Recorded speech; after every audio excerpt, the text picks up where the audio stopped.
Mama Samia Suluhu, something small will happen in Tanzania. Right now, you've arrested Nifa for dancing Nywi Nywi Nywi, and they are threatening to kill her. And Tanzanians have decided to protest in an interesting way. They are stroking her shop and buying from her shop and maize. It's a sign of protest. What will bring down Tanzania is nothing big. It will be something as small as what happened in Tunisia. A hawker not known, a street vendor not famous, pouring fuel on himself and striking a match. And the country was in chaos.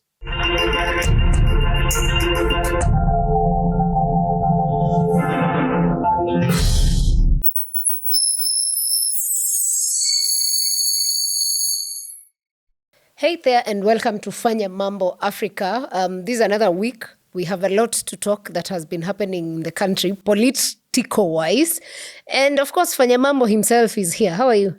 I'm very, very, very, very well. Thank you for asking. Oh, yes. Yeah, it's very genuine. You're doing well. Yeah. You know, they say sometimes people ask you, how are you? Today, I thank God. I have reason to thank God. I am very well. I'm happy to be here. Thank you for inviting me. You know, it's an honor. I usually tell you, 50 million of us, and Alpha House has chosen this one, Fanya Mambo, to be on Fanya Mambo Africa. So I don't take it for granted. I'm happy and honored, and Sarah is also a big name in this country. It is. So people usually say, yule madam, Sarah, ndio anakwenda kuku-host. She's a good journalist. So when I come here, it's humbling for me. Good to hear that. Yes. And I see you've adopted the Umtata style of...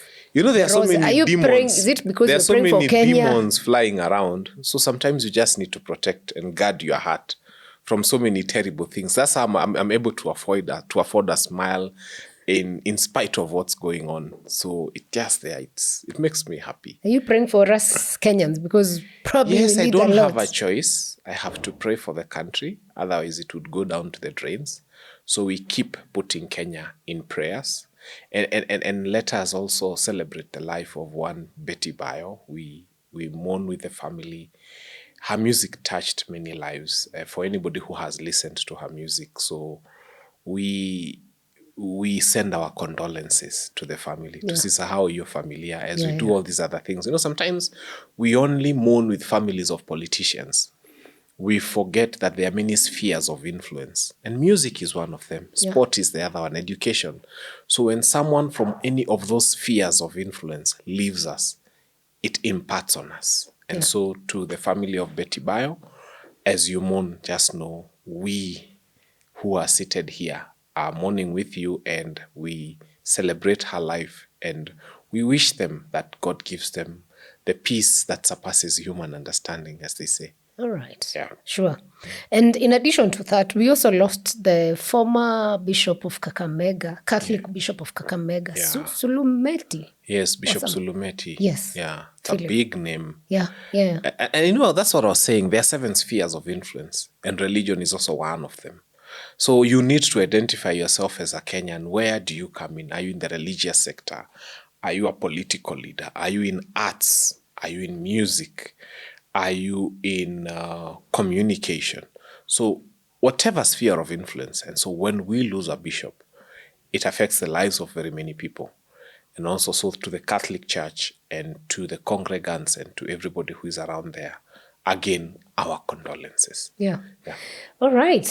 Good with that. And we wish the families, the church, everyone peace that surpasses human understanding, as you said. It's actually the month of November. And? So in the month of November is the month of All Saints. Oh, yeah. Okay. We pray for the souls of the faithful departed. Yeah. And so, there we are. Great. Yeah. Hey, kumbe on the side you also, did you ever want to be a priest and you missed? No, I'm a staunch Catholic, and I'm happy to be one. Okay. Yeah. Nice. Now, back to our usual conversations on governance and politics and everything around it. I will start with Senator Cherargei. Yeah. And this comes because Cherargei feels Kenyans need to be wafinywe when they decide to go to other countries to do whatever business it is that involves politics and, human rights. It's been said. And then later in the day, he says, no, it was not, I didn't mean that, I was misquoted. No, but actually within Parliament, he said he has no reason to apologize. I saw it myself on the news yesterday, and he explained why he felt he had no reason to apologize. Senator Cherargei is an example of someone who got into Parliament and forgot where he's coming from. And he's forgotten that the mandate he enjoys is conferred upon him by people. Yeah. And then, so therefore, before you go and speak carelessly, because these are lives of people fighting for the good of their own country, Cherargei is out of order. Those things he said are despicable. In fact, when you hear people say that so-and-so said tribal remarks, what Cherargei said is worse than a tribalist. Let me tell you, there's something called the Universal Declaration of Human Rights. Yes. And Kenya is a signatory to it. Human rights transcend any border. Actually, when there's a violation of human rights in Uganda, in Tanzania, in Zambia, in Zimbabwe, in Mongolia, even in Palestine, it is our duty, all of us, as citizens of the world, to fight against human rights. Yeah. The most important one being the right to life, then freedom from torture and forceful detention and lawful detention, and also the liberty to express yourself. So when there is a deliberate abuse of these human rights, then we forget borders. We forget there's Uganda, there's Tanzania. We say human rights are universal. You see, it's like terrorism. When you see terrorism goes across borders. Yeah. If terrorism is happening in Uganda or Tanzania, it's our obligations as citizens of the world to say we don't care there's something you call a border. There is an affront to human rights. There is terrorism. There is an affront to human rights when there is piracy, for example. Yeah. If piracy is happening on the high seas, it is the duty of every person who can do something about it, including giving information, condemning it, It is the duty of everybody to fight piracy. What has happened in Tanzania, where Cherargei is speaking about, is worse than piracy. Why do you think the prime CS, actually yesterday speaking somewhere, also warned young people that the moment you leave the country, the Constitution of Kenya does not operate past that. Yet, we know very well we are signatories of the Universal Human Rights. You see, CS Musalia Mudavadi says what he wants. Mudavadi first comes from the western part of this country. And he needs to know there are so many lawyers in both Tanzania and so many lawyers in Uganda especially. Like if you look at Mudi Awori, half of his family, our wonderful vice president, he was an amiable guy. We always wish him a longer life. He's lived long. We wish him many more years. Half of his family is in Uganda. Yeah. When the British came here, they were drawing borders on papers without thinking. They split communities right through the middle. So for a lawyer or a person from Busia living in Busia, in fact, we have Busia, Kenya, Busia, Uganda. And they cross that border because uji is cheaper on the other side. They go drink uji and come back. Now, when he hears his in-laws, his brothers, his cousins, his nephews, his nieces are having problems in Uganda, who is Museveni to tell him not to check on his family? If you look at Tanzanians, people like the Sukuma of Tanzania, what they speak is half Luya, literally. The Luyas can hear what the Sukuma of Tanzania say. Those people are their own brothers and sisters. When you come to Isibania, where they share a border with the Kuria, so many of those people are on the other side in Tanzania, and the other ones are on this side. So what are you telling us? When you tell us not to interfere with Tanzanian affairs, their brothers, their sisters, their in-laws are in Tanzania. If you come to Namanga, ebu niambie tofauti ya Masai in Tanzania and Masai in Kenya.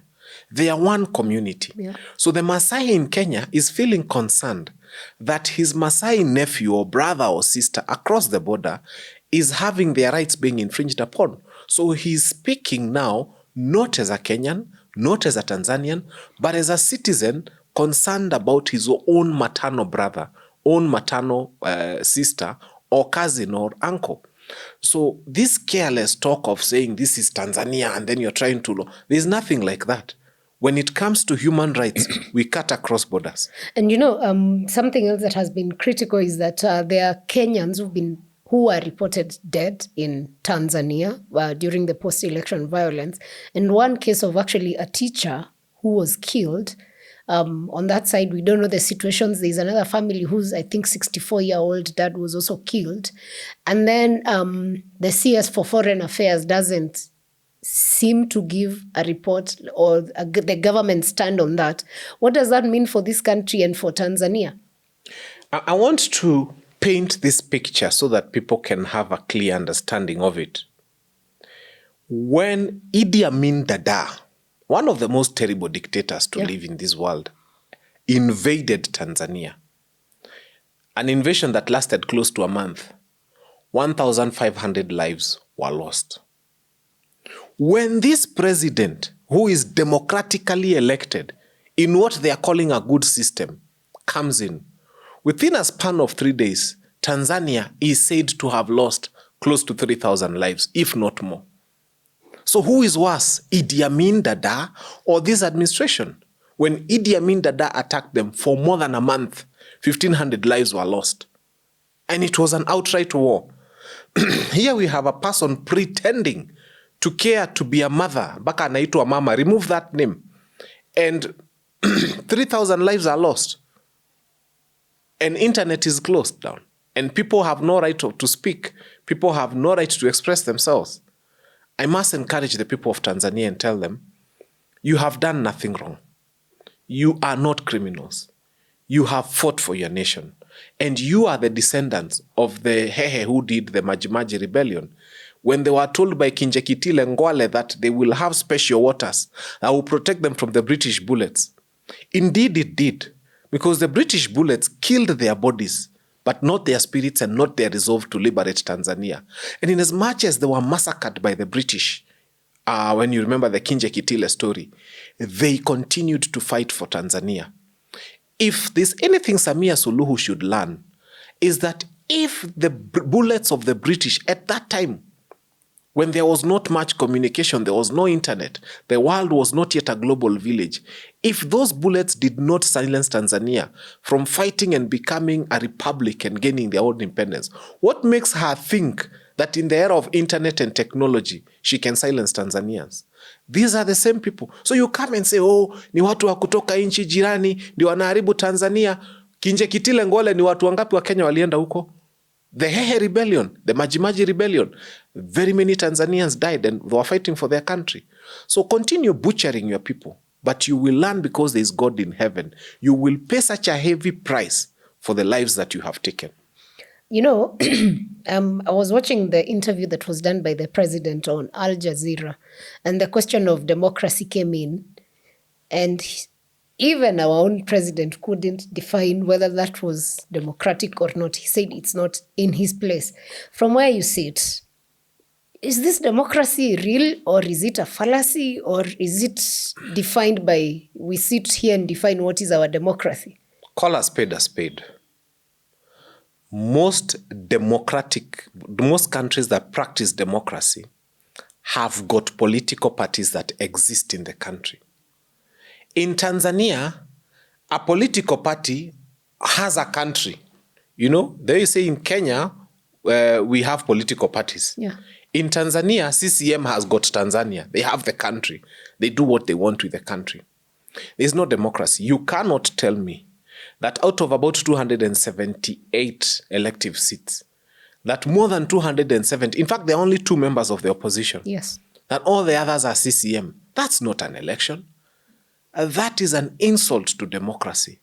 Mama Samia Suluhu, we will tell you to your face, because me, I'm not William Ruto.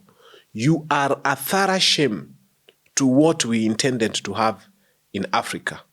It is not about what you want. It is about the will of the people. If the people want to elect a Chadema MP, let them be. If they want to elect an independent MP in Tanzania, although that's not possible, let them be.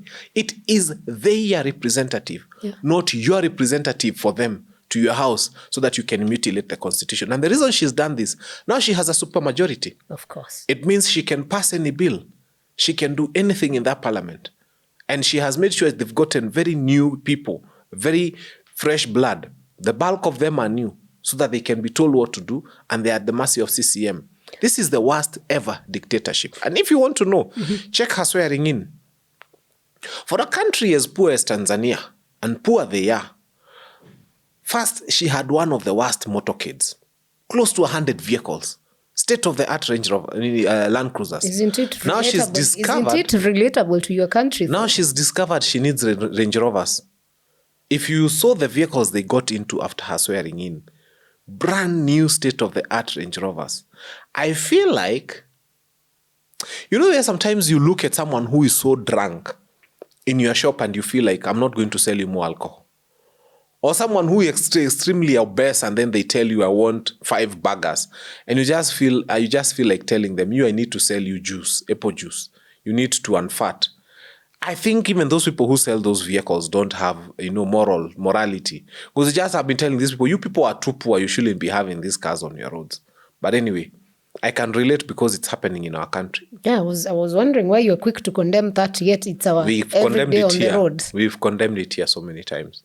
Why do you think because when she was sworn in, or when it was announced that she has won, our own president congratulated the president of Somali, I think the Ugandan. Basically, presidents across Africa decided, most of them, to send their congratulations. Yet, when questioned if that is democracy, they cannot outright say it is. Why is it so hard for African presidents then to call out evil when it's evil? You see, this is a reflection of themselves. First, the swearing-in ceremony of Samia Suluhu was a collection of all the despots within Africa. If you look at the presidents who attended that swearing-in ceremony, are people who are thoroughly unwanted in their own countries. Even those who sent a representative.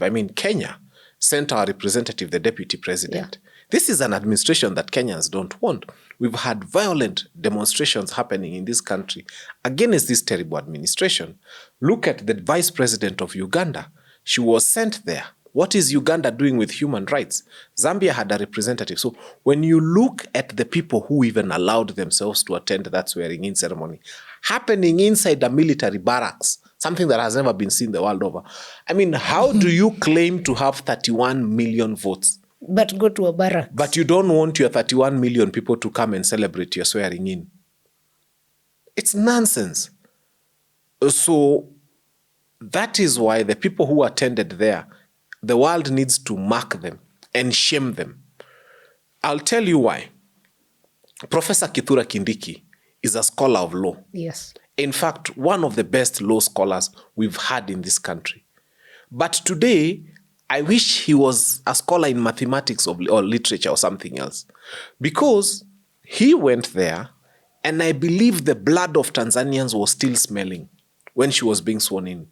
He is fully aware of how Kenyans are being mistreated in Tanzania right now.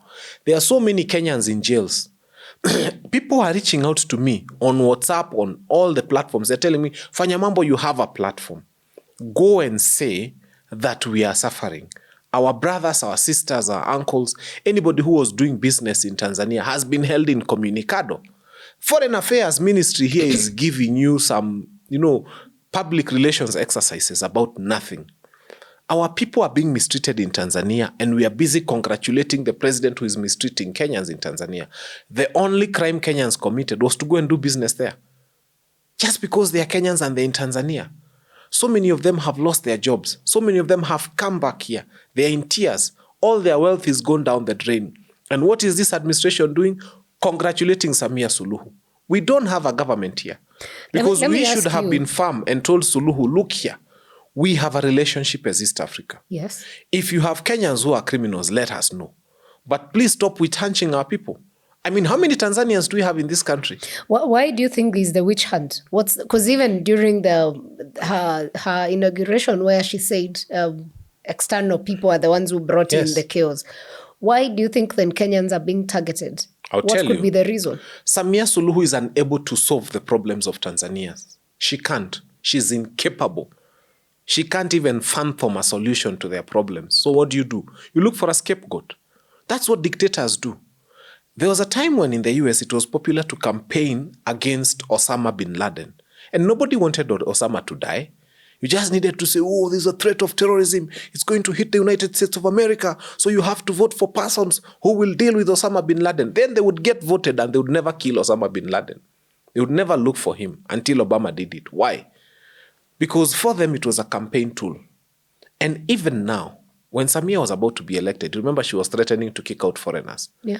And now she has an opportunity because she's thinking that the reasons Tanzanians are where they are is because we are there. And forgetting that Kenyans have not taken anything from them. We've just done business with them. We've been good to them. We've intermarried. So Samia Suluhu has got no suluhu. She has got no suluhisho for the problems of the people of Tanzania. And so the best thing to do is to paint Kenya as the source of their problem and to demonize Kenya and to make Kenya look like we are the people who are making Tanzania poor. That way, the people will like her and the people will clap for her. But she means she has got no agenda for Tanzania. Let me throw a spanner in the works. In the diplomacy and foreign affairs world, it's not always, you do not have to be abrasive for you to fight. If you are the foreign affairs CS today, how would you handle that? Because fights don't solve problems. People talk. Okay. You see, we have not said we need to fight. The only thing we are saying is issue a statement. Do you know up to now, the Ministry of Foreign Affairs has not held one press conference to tell us how many Kenyans we have in Tanzania? Yeah. How many Kenyans have gone to Tanzania? They don't know. How many Kenyans live there? How many of them have been arrested? You know, as simple as coming to say that we have a problem in Tanzania, we know about 5 Kenyans or 6 Kenyans, admit because it is happening, yes, have been arrested. This number have been held in comunicado. We are having conversations as the two countries to see how to resolve this issue. Nobody has said anything about it. Nobody. So they don't care what happens to Kenyans. As long as you can come here and pay taxes, which they steal, it's the only thing they're concerned about. Okay. Moving to the other side, Uganda. The president, Yoweri Museveni, just admitted the other day that the Kenyans who had been held, Nicholas Oyo and Bob Njagi, had been arrested because he was told they are expert rioters supporting his opponent, Bobi Wine. That was the president admitting. Just a few days before, the military man had said he's not aware of the arrest of any Kenyans. 38 days, our fellow Kenyans were held in Uganda. The president comes and confesses, and we have them. How do we handle our diplomacy in such a case? Number one, I need to correct Yoweri Kaguta Museveni and tell him he has not seen expert rioters.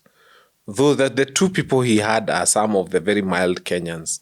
If he wanted expert rioters, we can show him how they look like. Then if he's afraid of those ones, then he hasn't seen expert rioters. We even have returning officers here. They are very good at returning tear gas. He has no idea what expert rioters look like. Secondly, shame on the Ministry of Foreign Affairs again. A total complete shame. Because throughout this period, they were not talking to us. 38 days. They were not even giving us a progress report on what's going on. I was following keenly. I was looking at news and hoping they would say something. They said nothing. Then after I hear claims that it could have been Uhuru Muigai Kenyatta, it could have been whoever. Now I see everybody... It was actually a statement from Amnesty Kenya that stated the former president played Yes, now we hear the government spokesperson amefufuka saying it was the government of Kenya that did it. So everybody wants to take credit. Nobody wants to do the work. And as I have told you, we have a government that doesn't care about Kenyans. Because if they cared about Kenyans, even issuing a press statement, even saying we have initiated talks, even seeing the Ministry of Foreign Affairs having a meeting with the Ugandan High Commissioner here in Nairobi, that would have been something. We are not told of any such meeting. So these guys don't care. They are not interested in what happens to you as a people. You can die for all they care. As long as there's enough Kenyans to pay taxes, which they can then steal, they are okay. But what do you think is our foreign affairs stand as it is as a country? Not even way far off countries, maybe just with our neighbors. No, we used to have a good one. I remember when Stephen Kalonzo Musyoka was Minister for Foreign Affairs and when we were able to broker the Sudan peace deal. These were difficult times, but Stephen Kalonzo Musyoka played his role well as the Minister for Foreign Affairs. We've had a few other ministers for foreign affairs who have shown a great deal of understanding about what is going on. But by and large, what we have right now is a total collection of people who are doing guesswork in that ministry. I am not an expert on foreign affairs, but Kenya has a lot of them. So I am not saying that this is the way you should go. But there's one thing I can tell you for sure. Kenya is not short of personnel who understand foreign affairs par excellence. In fact, if we were to rank them, they would rank very highly in the world. All we need is to have those brains brought to foreign affairs and given an opportunity to flourish. Or perhaps they're at the ministry, you never know. Yeah, no, just come, bring them to the ministry, but also give them an opportunity to flourish. Let them shape our foreign affairs policy. We are not saying we are the experts, no. But I can tell you, Kenya is not short of them. There are excellent men and women out there. All they need is to be put in that ministry and given an opportunity to show us what they know. Kenya would shine in terms of foreign affairs. Okay. Yeah. We hope we can improve on that because for sure there's a lot of gaps that are visible to us as the public, which I think shouldn't be visible to that level. And again, the president was in Qatar just the other day. And out there, he announced that we're going to be having power rationing in this country because the production of our power is not meeting the need that we have. At what point and why does the president go to make such an announcement to Kenyans in diaspora while the Kenyans in Kenya have no idea? You know, there's a KANU handbook which this government has been reading. In the year 1999 to the year 2000 is that period when Kenya experienced power rationing. There was a powerful cabinet minister in charge of the Minister for Energy that time. And they ordered for the release of water at the dam. Actually, the dams had water released so that their capacity went down. And what happened around that time is that they then said there was not enough electricity. And Kenyans really suffered because rationing was happening during the day. Then they discovered this rationing happening during the day is not achieving the desired objective. They started rationing at the prime time, 5 p.m. to about 10 p.m. Guess what? Generators were sold in this country. Oh, hundreds and thousands of generators were sold. I remember there used to be Honda generators. You can go Google who was in charge of distributing Honda generators. The day the consignment of generators was over, what they had brought into the country, automatically, without increasing 1 megawatt of power, we were not told of even a connection of extra kilometers of power. Guess what happened? Power rationing died.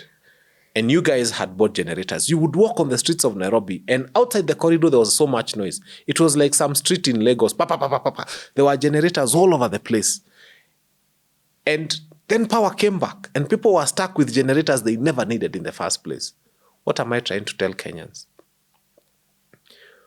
When you hear people who said that they have brought experts in energy, and all the experts in energy in that at the highest decision-making level can literally sit and speak one language, which is not Kiswahili or English. It's a Kenyan language.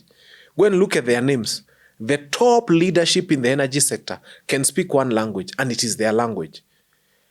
And even in that so-called expert now, because there's a saturation of experts, because all experts in energy in the whole country can only come from one region, they couldn't come up with a solution to increasing our power productivity. And now we are being told of rationing. I read a sinister motive. That's why I gave you the KANU idea. something is going to unfold with this power rationing. Why do you think the government does not want to invest in power production? They don't even need to. We have the finance. You see, I worry deeply when I see where we are headed as a country. And the reason I worry deeply is because we haven't allowed the brains of those people who are supposed to think. India is moving every day from hydro to solar. And they don't have as much sunlight as we do. Yeah.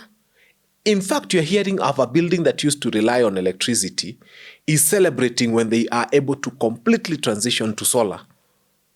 Na sisi tunaenda kwenye watu wanatoka.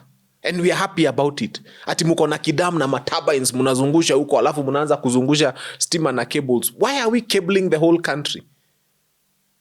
We live on the equator. We enjoy a lot more sunlight than some of these countries.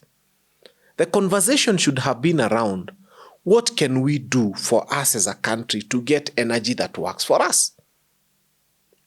Now, there is a hotel in Nanyuki, I know, that relies heavily, in fact, 100% on solar.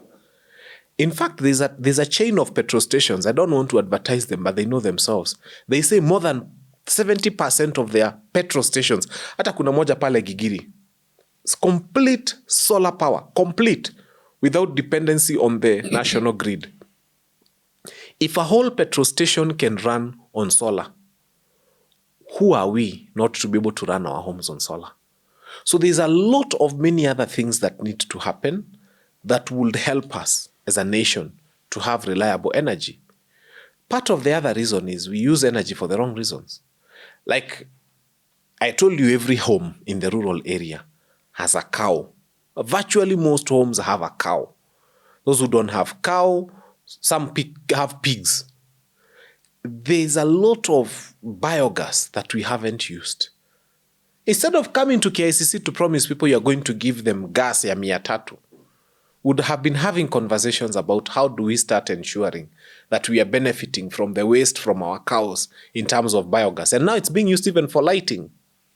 There's a lot that biogas is doing. Yeah. It's being used for cooking, it's being used for lighting, it's being used for many other. And the more we promote it, the more we shall discover what else it can do. Why do you think the government doesn't want to make these investments in these kinds of energy, solar, wind power? Because they don't invest for us. It's about who makes how much money from which deal. Full stop. And of course, if they come and invest in biogas, government is not going to steal our money from there, so they are not interested. So how do we shift the conversations towards that direction? Because we can all agree as Kenyans, nobody, if anything, they've been saying businesses are expensive to run because of the cost of power in Kenya. So then how do we shift this conversation as a people so that we're shifting towards that? Because then when a politician gives their manifesto, then energy ought to be somewhere if we are to change a country. Let's just face it. When you put new wine into old wineskins, you know what happens. What Kenyans are trying to say is that we want to take this very old folk that has been thinking in a very archaic way and pour into them the new ideas that we are bringing. It's not going to happen. Kenyans, I repeat to you, we must change first how parliament looks. We must look at those people. We must vet them. I don't think we need 50. We just maybe get 40 at most. The rest, 200 and whatever, must be removed. They must go home. From the current crop we have, I think we can raise 40 good ones. And I'm being magnanimous in saying 40. Maybe it's 20. Yeah, maybe it's 20. Both parliament at both levels, Senate and the National Assembly. That's all we need to retain. Hii ingine yote kwa Kenya naomba fagia. And as you now go into it, make a conscious decisions as you vote. Let us vote for pragmatic leadership.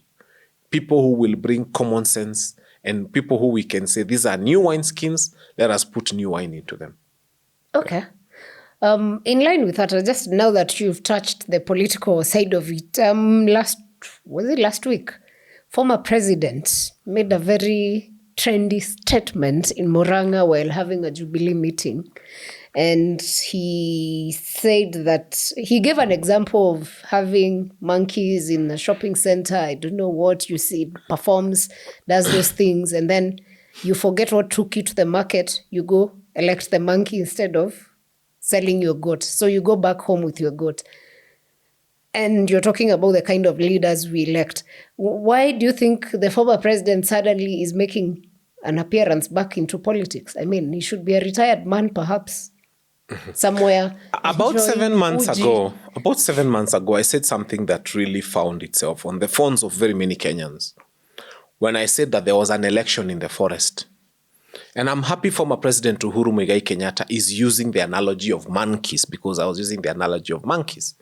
And mine was different because I was saying a monkey offered itself to be voted. And then a lion also offered itself to be voted. But unfortunately, the monkey voters were more than the lion voters. So they voted for one of their own. They wanted something with a red behind like themselves, with a long tail that can jump on trees. And so the monkeys were laughing at the lion and saying, I won against the lion. And sometimes the problem with our voters is they want somebody who looks like them. You cannot change your lifestyle by getting someone who looks like you and who behaves like you and who thinks like you.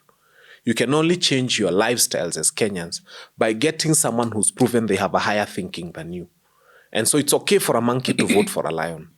So what Uhuru Kenyatta said is what we have been saying for a long time. I remember, again, another video that came out from Fanya Mambo saying of these people who, you vote wa makeki, wa madadhi, wa mae, wa matiga.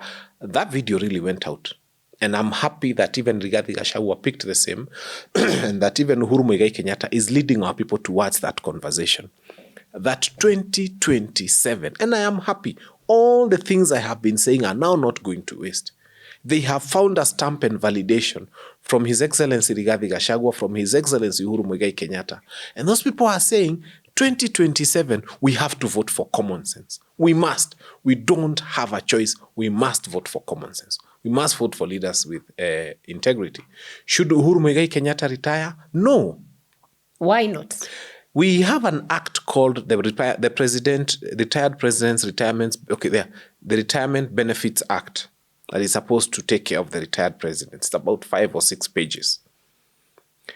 It's an act of parliament that to some extent takes away from Uhuru Kenyatta what the Constitution confers upon him.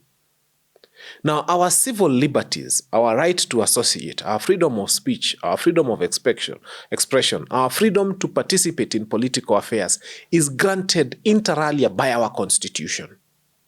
And so that which the Constitution gives unto you cannot be taken away by an act of parliament. For those who understand the hierarchy of laws, when I was studying constitutional law, they said that the Constitution is the supreme law of the land. Yes.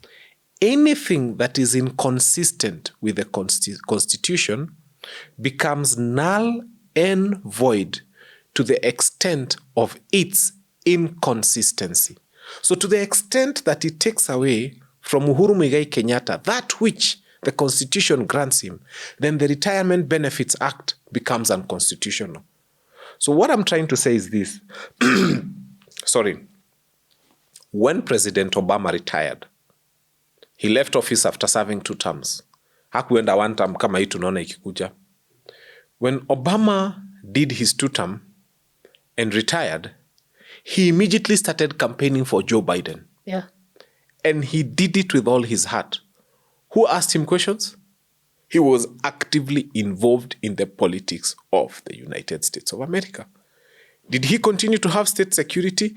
He does to date. Did he continue to have state protection? Yes. Did he continue to get his benefits? Yes. Because he has a right as an American to campaign for a candidate of his choice. It would go even further that after that, he campaigns for Kamala Harris, actively, including with his wife. They went around the country and they campaigned for Kamala Harris. That is what common sense democracies allow their retired presidents to do. Nyinyi mko hapa, when Uhuru Kenyatta decides he wants to say something politically, you tell him to shut up. Shut up why? Why didn't you tell Obama to shut up and stop campaigning? In fact, he was actively involved in the campaigns day and night for the candidates he wanted. And that happens in every civilized and established democracy. But you know that the democracy is a bit different from ours. How? Not that it's... Traditionally, the US has allowed that. I think for Kenya, maybe people would argue it's a first time. Because the former president, Kibaki, just chose to. He chose to find his... Kibaki became president at the age of 71. Yeah. He left at the age of 81. So there was no reason whatsoever for President Kibaki to want to be on the campaign trail. He was retired in every sense of the word. An 81-year-old man needs to go and retire and rest. I agree. Do you know Raila Odinga was 81? He was 80. And he wasn't retired. No, let me in tell politics. you, sometimes he's been active to the end. You need to know when to leave. Kibaki knew when to exit the stage. Uhuru Muigai Kenyatta is in his 60s. So, in fact, now that we have a culture of young presidents, if because Ruto is going to retire very soon, how old will he be? He'll still be young enough, he can campaign for the presidential candidate of his choice. So let us not stifle democracy. We cannot say we are learning from the US, but then we choose what to pick and what not to pick. But you have to choose for what works for your country. Now, what works for our country today is, can you stop putting a plug on Uhuru Muigai Kenyatta? And kwanza nilisikia to some small boys telling him what to do and what not to do. Uhuru Muigai Kenyatta should not take instructions from those people. Obviously, he won't be taking. Yeah. But also, I think it's because, our constitution allows anyone the right to. Exactly. So Free what speech. We are saying is Uhuru has not done anything unconstitutional. Okay. In that same meeting, he said that leaders, and actually condemned the Secretary General of his party, Jeremiah Kioni, and others to stop making, was it abuses? Because it was in Kikuyu. I don't know if it translates to abuse. He said you should stop insulting Rigathi Gachagua. Yeah. Yeah. That's what statesmen... Is there a handshake that is coming between the two that we have not? First, what Uhuru Muigai Kenyatta said was right. It is what statesmen do. He said, we cannot build our jubilee by insulting others. There's people who formed a culture and a habit of insulting every other person. Then you ask them, do you have to insult other people to sell your candidate? What's the relationship between insulting others and selling your candidate? Tell us so that we understand. And most of those people, you'll realize they have no agenda of their own other than insulting others. In fact, some of them, I can tell you for free, work for this administration. That's why those people, they come and insult Rigathi Gachagua, they insult Kalonzo, they insult Martha Karua, they insult Eugene, they insult everybody within the united opposition, but they don't insult the government. They don't insult Sudi, they don't insult Farouk, they don't insult Cherargei, they don't insult William Ruto, they don't say anything about those ones. They just try to tell you how the united opposition is bad. So it tells you who they work for. And that's why we are happy that now a torch has been lit and shone upon them. So that we say, look here, equally, I'm a member of the united opposition.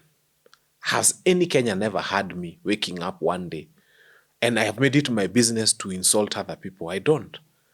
I only speak about what this government has gone wrong. I hear people have given the president names.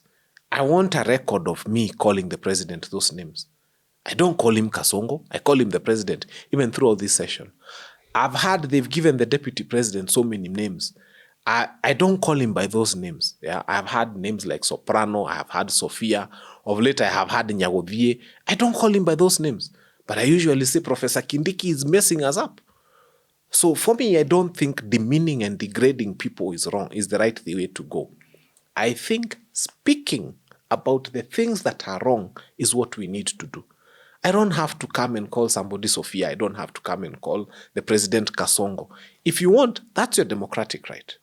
But me as Fanya Mambo, you'll not catch me calling them those names. What I will do is I will call out the bad things they do. And I'll speak boldly about them. And I'll tell them SHA is not working. I'll tell them free education is not working. I'll tell them all those things that I believe are not happening because it's not an attack on the person. So is a handshake coming? Yes. Why are you going round? Yes. Why are you going through the corner? That one I've given you a straight yes. Uhuru said that nobody can work on their own. Nobody can succeed on their own. And I can tell you, Uhuru Muigai Kenyatta and Rigathi Gachagua, if not tomorrow or tomorrow but one, they will shake hands in the near future. They will have to work together. They'll have to agree. They'll have to bury the hatchet. Okay. Yeah. They don't have a choice anyway. And speaking of abuses, just the other day, now it's Wiper Front, not Wiper Party. Wiper Front leader Kalonzo Musyoka went to Opoda Farm. And he made a political statement in terms of the number of people he went with, delegation, the number of cows he went, the way he was received by Orengo and visiting Anyang' Nyong'o and Mama Ida. And politically, the statement was made, although he denied it was not political. That's just politics anyway. And then online, there was a lot of people who seemed now to fight what he was doing and saying he was not Raila's best friend. No, he was, what's going on with Kalonzo? Why is he a threat? You see, first they ignore you. And this is Mahatma Gandhi who said that. First they ignore you. And then they laugh at you. And then they fight you. And then you win. First they ignore you. Then they laugh at you, then they fight you, then you win. They ignored Kalonzo for a very long time. And then they started laughing at him and calling him watermelon. Hey, watermelon, watermelon. After that, they have started fighting Kalonzo. So we are at stage 3. There's only one stage remaining. Kalonzo is going to win. Whether they like it or not. Win what? What else? Kalonzo is going to be president. So is it official that United Opposition is going with Kalonzo? They haven't made it official. They don't even need to make it official. But when you look at the pros and cons of all the candidates they have, it's only common sense that he's the person that the United Opposition should front. It's common sense. So he's a threat? And a big one. Why? When you hear the president saying, sijui mtu ameanza kuisha nywele, all those sorts. Why are they attacking him? Kalonzo is at stage 3. If you are a politician, people have ignored you. Have they ignored the other candidates? They don't even talk about them. Have they laughed at the other candidates? I haven't seen anybody laughing at any of the other candidates who is offering themselves. I haven't. Nobody is coughing at the other candidates, and I don't want to mention their names. Nobody is fighting any of the other candidates. Have you seen people fighting any other candidate within the United Opposition? Nobody is fighting them. Well, Matiang'i has been. Matiang'i has not been fought. By who? Tell me one person who is fighting Matiang'i. The powers that be. No, they are not fighting Matiang'i.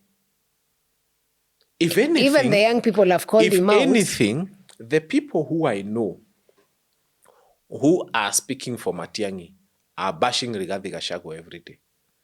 And they are bashing Martha Karua and all the other people within the United Opposition. And they are creating a wedge and a rift. I think Matiang'i is a good candidate, no doubt.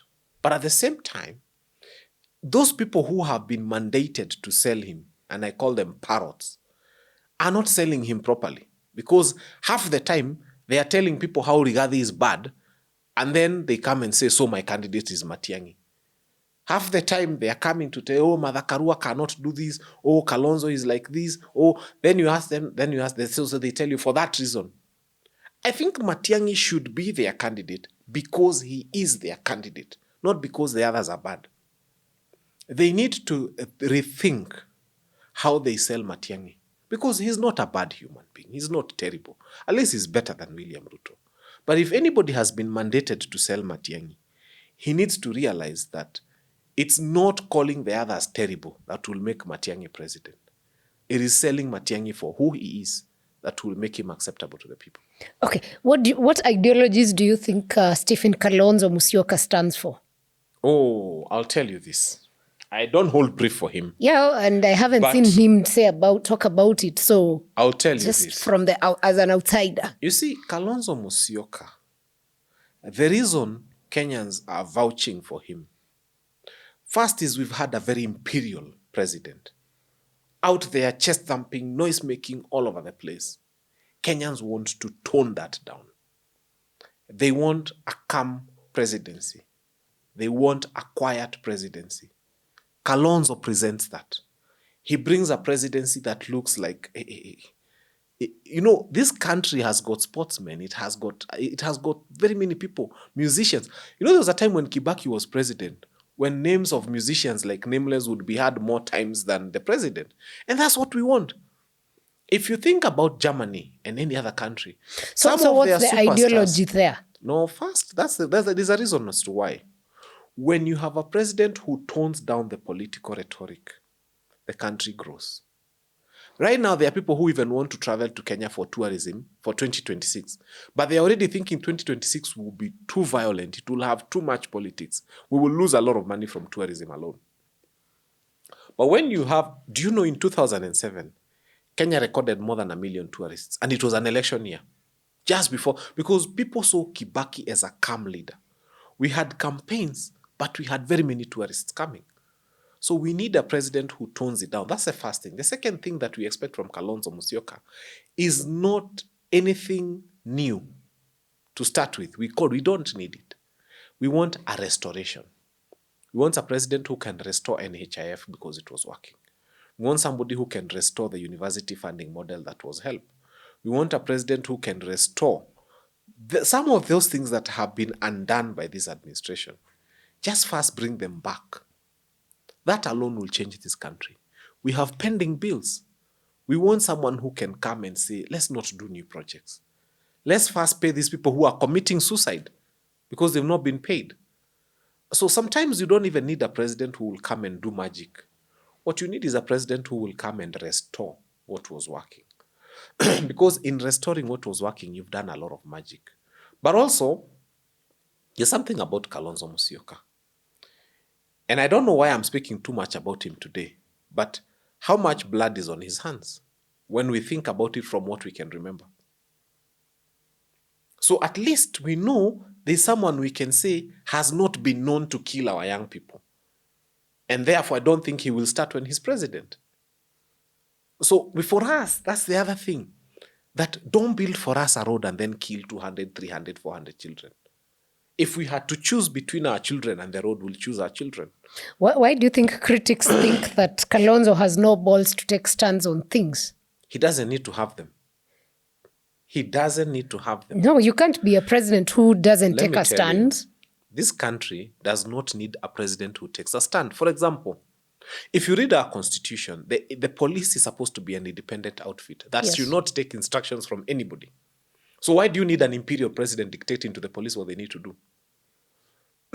When you think about our constitution, it says parliament is supposed to move on its own motion.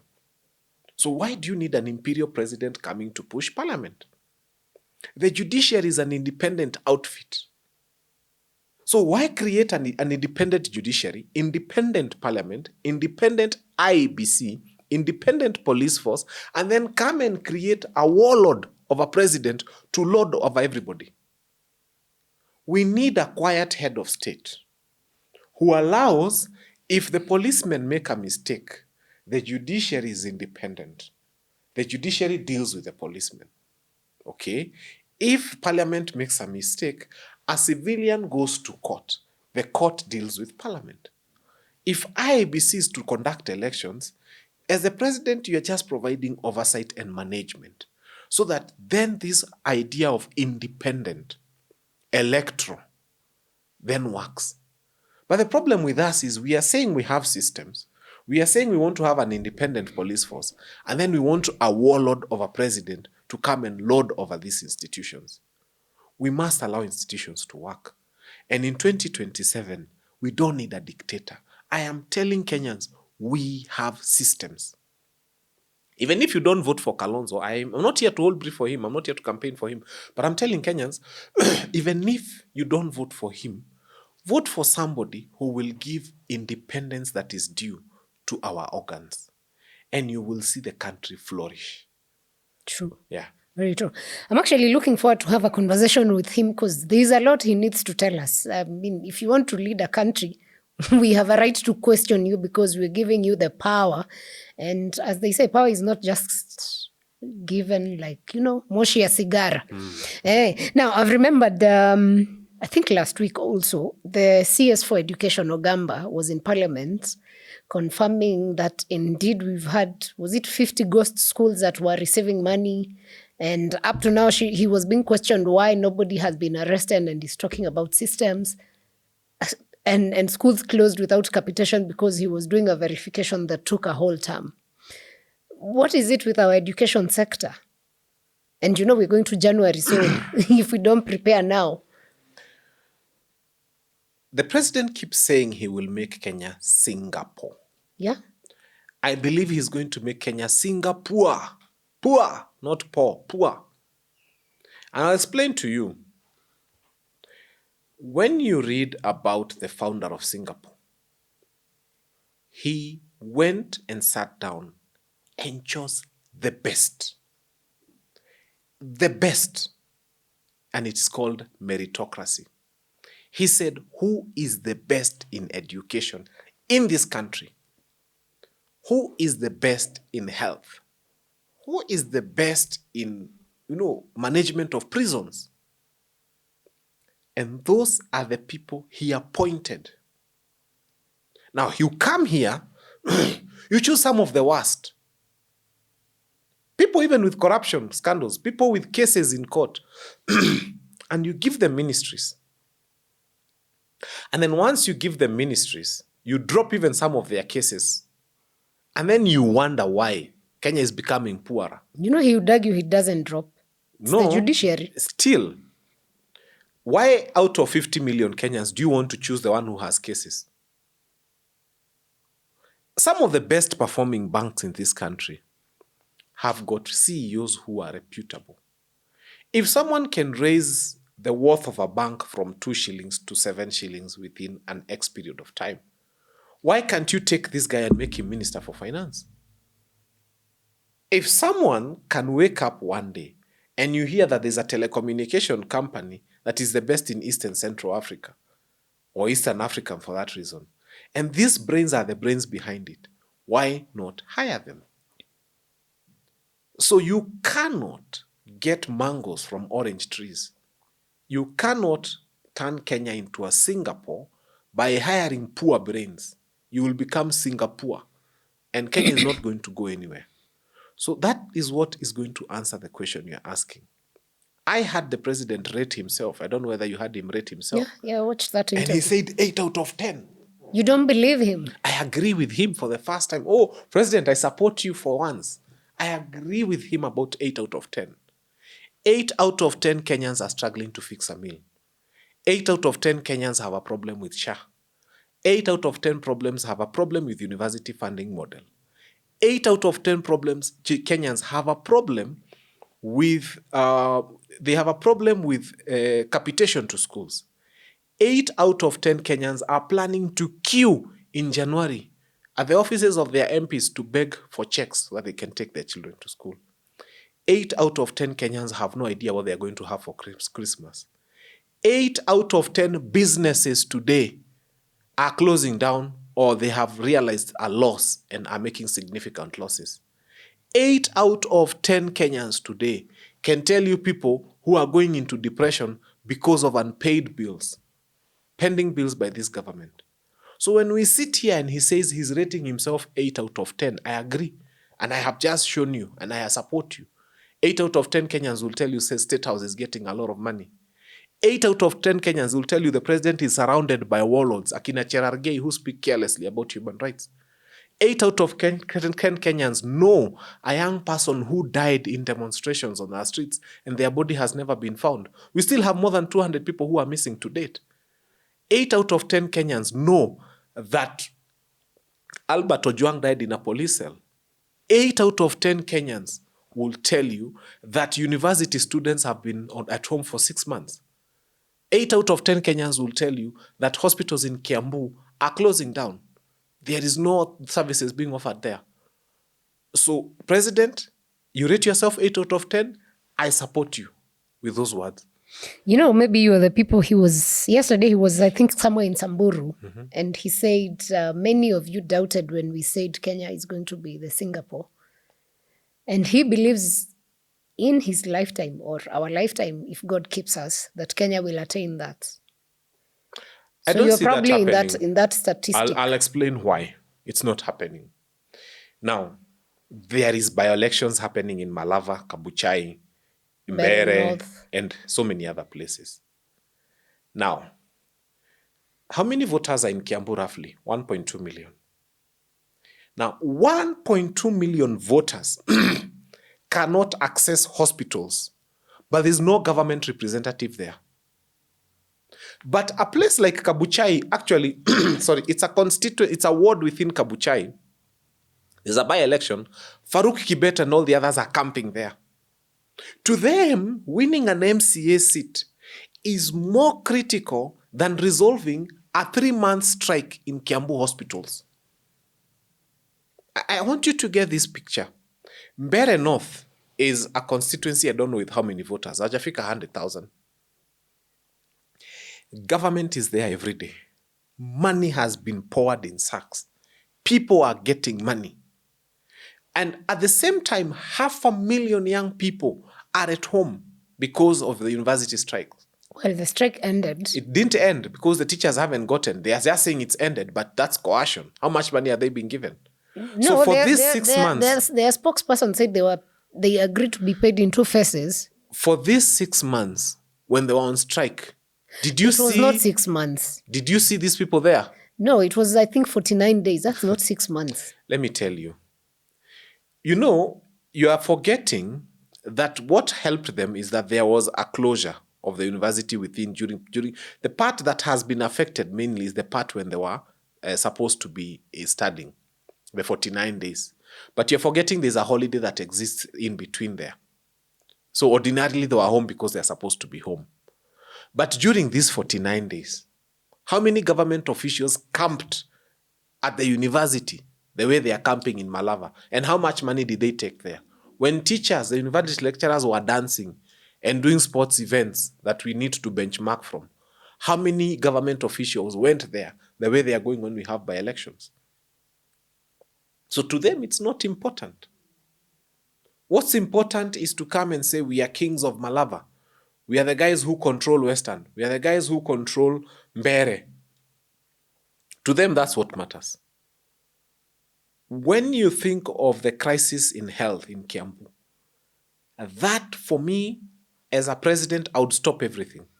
But the strike has also ended in Kiambu, the doctors. So are we going to rise to life, the lives we lost? Unfortunately. So it's a very big pain in the hearts of people knowing that their children died and their people died in hospitals because government was not keen on them. It was not an important thing. What is important is a by-election. Let us see how this by-election ends, because you would think we have a national election in Kenya, honestly speaking. Now, as something else that's happening across the borders, I don't know if you saw that video of the president who was stoned. This is a Zambian. Yes. Ichilema. Yes. What do you think is the message people are sending? I think he was campaigning or something. People don't stone presidents they love. And I'm not saying they should go stoning presidents. But if you, as a head of state, you are hated by the people to the point that they would throw things at you, I mean, it's a high time you just resign. Why are you leading people who don't want you? Do you have to be president? Ask yourself. But you're never a president to be loved. No. You can. You're a president to work for the people. You see, working for the people, but these ones are working against the people. That's why they are being thrown objects at. If you work for the people, they don't throw things at you. Why aren't people throwing things at Traore? He's surrounded by the army men. Why aren't people throwing things at Kagame? I know he has dictatorial tendencies, but look at Rwanda. We have dictators who loot their country and destroy their country. It looks like a latrine. Rwanda looks presentable. Rwanda, in as much as they've not had the kind of democracy that we enjoy here, one of the things that we know is that things work in Rwanda. That any person who tries to open a business here and doesn't work, they go to Rwanda and it flourishes. So we need people who deliver.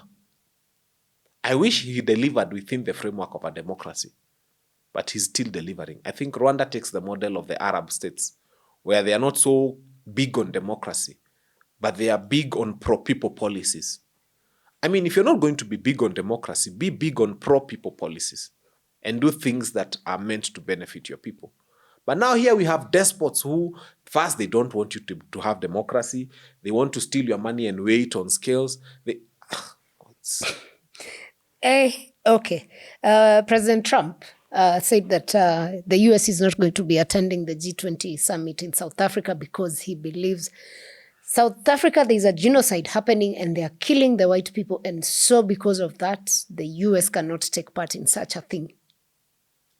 What do you make of that statement? Yet when the South African president, Cyril Ramaphosa, went to the US, I think it was in May, Trump plays videos that were from Congo, and he's told this is not South Africa, but to date in November, he still believes that is happening. We may not want to interest ourselves in what is happening within Trump's mind, because Trump is a special US president, and even the Americans know that. Failing to attend G20 is also their own agenda. But there are actually two countries that we are not taking note of, China and Russia. And the two have not cancelled. I know even if the presidents, their heads of states don't go, they will send representatives. Sometimes I look at Russia and I wish somebody could pinch them somewhere and tell them, first, Africans have never hated you. Two, you are a superpower. But three, you have not used your soft power. Because when you see, like now, USAID was soft power. It was the US way of endearing themselves to Africa. Yeah. I wish there was Russia aid. And I thank them, they gave us fertilizer. Before it came here and it was diluted and added other things, but they gave us fertilizer. So we are grateful to Russia. I feel it's a high time that Russia in itself decided to work with Africa. It's a high time, like when they come to South Africa, they say we are starting something Russia. You know, the equivalent of USAID. I mean, we have the Germans, they have what they used to call GTZ, now it's GIZ. The Danish, Danida, they have something they do here. Almost every other country, Portugal's Awana, but almost every other country is doing something in Africa. And that endears us to them. Russians, we know you're good at nuclear physics. That's why you make the weapons you make. I mean, take a few Kenyans, take them to your country, let them run that, then let them go there and be schooled in nuclear science, in nuclear physics, and let them. So I feel that as Russia goes about doing these things, they need to know that they've not had a hold on Africa. And we are not asking them to have a hold on Africa. We are asking them to have a partnership with Africa, because China is a step. They have not gotten as far as the US has gotten, but China has made a lot of inroads in Africa, and China is trading with Africa. I think Russia needs to up their game. They need to come. They need to embrace Africans, and Africans will embrace them. And we are very adopting. Squeeze nasikia, there are Kenyans who speak Portuguese. They speak Spanish. We want to see some Kenyans speaking Russian and open opportunities, even for Moscow. I don't hear people going to look for jobs in Moscow, but I believe they are there. Yeah, I don't hear Kenyans going to look for jobs in St. Peter's. It's called St. Petersburg. St. Peter's, whatever. Russia, please, this G20 opens the door for you in Africa. Come, endear yourself to Africans and find a way to make them your home. And Africans will embrace you. Yeah, so that we are not only spoiled for this choice of when Trump decides not to work with us, what do Kenyans do? Now we should have been having Russia aid here. Well, let's hope we can create Africa aid. No. What I mean is, it's not just, you see what USAID did. Don't look at it as it just giving us free money. You know, these are programs that are run and they are very well thought out. Yes. And there were very many Kenyans who had some technical expertise and then they enhanced it there. There is value that comes with working together. Because when something is international, it means it meets a lot of international standards. So there's value proposition, there's value sharing, there's people who are, involved at a very high level. And these are the same brains that can now even find themselves working at the UN because they need bodies, people who have experience in working in some of these international bodies. So I feel let us go out there and let us build this global village as we had always envisioned it to be. Okay. Yeah. Your closing remarks about this Singapore dream for Kenya, perhaps? I think I've said it before on this show. We don't need and we don't want to become Singapore. The circumstances of that country were very different when they were rising. Their geographical location, their blessings they have as a nation, and so on, very different.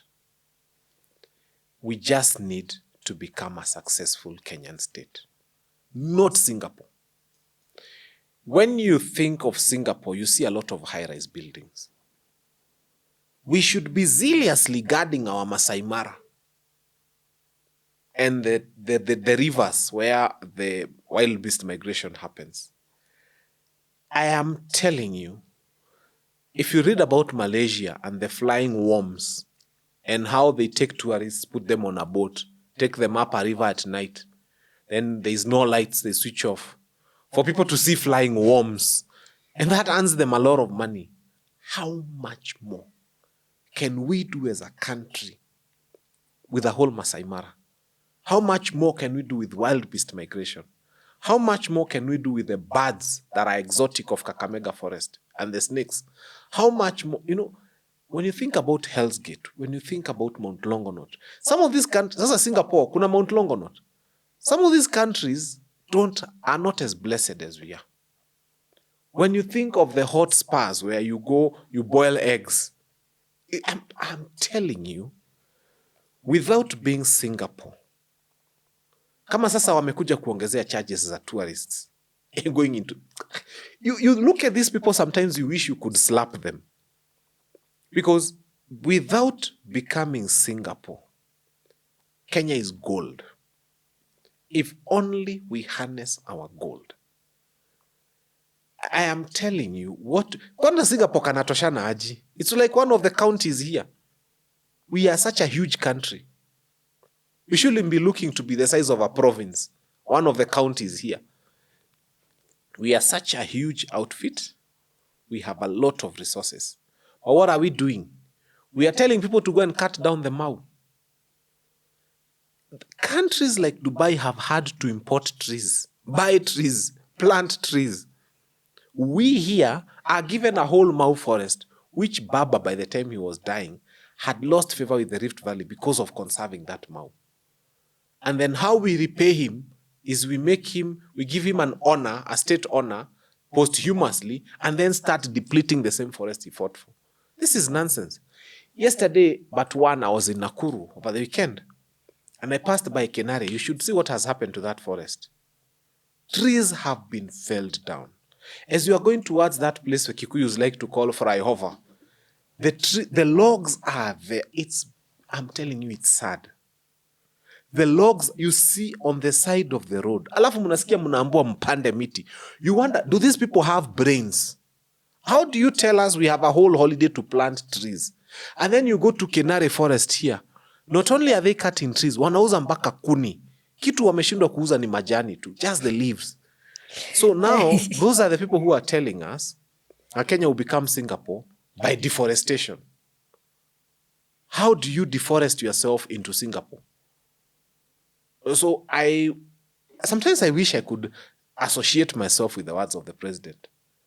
Now they have privatized everything, including the beaches. And I mean beach with a B-E, not B-I. They have privatized them. How much loss was, for example, this beach where Kenyans go making? They had to be privatized though. No, it was a proposal. This is buyer, who is the seller is the buyer. I can tell you for free. But let me remind you, President William Ruto, when NAC took over in 2003, after the 2002 elections, I remember you and your people in Kanu had sold KICC to yourselves at 1,200 Kenya shillings. For real? 1,200 shillings. And I remember Raphael Tuju, the then minister, in the Kibaki administration, coming to fight to have KICC returned back to the public. They fought it, and it came back to the public. KICC was sold for 1,200 shillings to KANU. And the courts looked at it and said, no, it reverts back to us. So now KANU, and by the way, if you want to go online, Kenyans, Google, you see William Ruto, that time he was MP. And he had taken a lot of tear gas because they were tear gas. They had just come from power. It was tear gas when they were trying to fight to get back KICC that they had to sold to KANU for 1,200.